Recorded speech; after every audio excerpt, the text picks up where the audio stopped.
உதயநிதி துணை முதல்வர் ஆகுறாங்க அப்படிங்கிற மாதிரி சொல்றாங்க. நீங்க எப்படி அரசியல் கேள்வி கேட்காதீர்கள் சொல்லியிருக்கேன். இன்று காலை ஒரு நிகழ்ச்சியை முடிச்சுட்டு ஒரு ஆய்வு கூட்டத்தை முடிச்சுட்டு வெளியில என் போனை திறந்து யூடியூப் திறந்து பார்த்தேன். நானே பயந்துட்டேன். என்ன தெரியுமா தலைப்பு தமிழில்?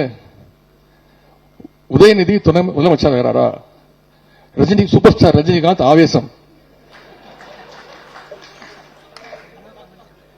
நான் பயந்துட்டேன். சரி, நான் இன்னும் துணை முதலமைச்சர் அறிவிப்பே வரல. அதற்கான முழு உரிமையும் முதலமைச்சர் கிட்ட தான் இருக்கு. இது முதலமைச்சர் தான் கேட்கணும். அவர்கிட்ட அவர்கிட்ட கேட்டுட்டு இருக்கீங்க.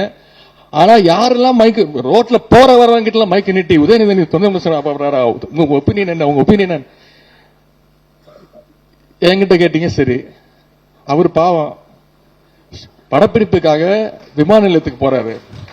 அவரை போய் வழிமறிச்சு இடம் கொடுக்காம, அவர் பிளைட்டுக்கு டைம் ஆச்சுன்னு நினைக்கிறேன், அவர்கிட்ட போய் நீட்டு அவர் சொல்லிட்டாரு எங்கிட்ட இந்த அரசியல் எல்லாம் கேட்காதீங்க அப்படின்ட்டு போயிட்டாரு. ஆனா அவங்க வச்சிருக்கிற தலைப்பு என்ன, படிச்சா என்னன்னு தோணும்? உதயநிதி துணை முதலமைச்சர், சூப்பர் ஸ்டார் ரஜினிகாந்த் ஆவேசம். இப்படி. அதனால பத்திரிகை நண்பர்கள், இன்னைக்கு இதுக்கு என்ன தமிழ் வைக்க போறீங்கன்னு தெரியல. உதயநிதி சூப்பர் ஸ்டார் ரஜினிகாந்துக்கு பதிலடி அப்படின்னு வைப்பாங்க. நானே எடுத்து கொடுத்துறேன்.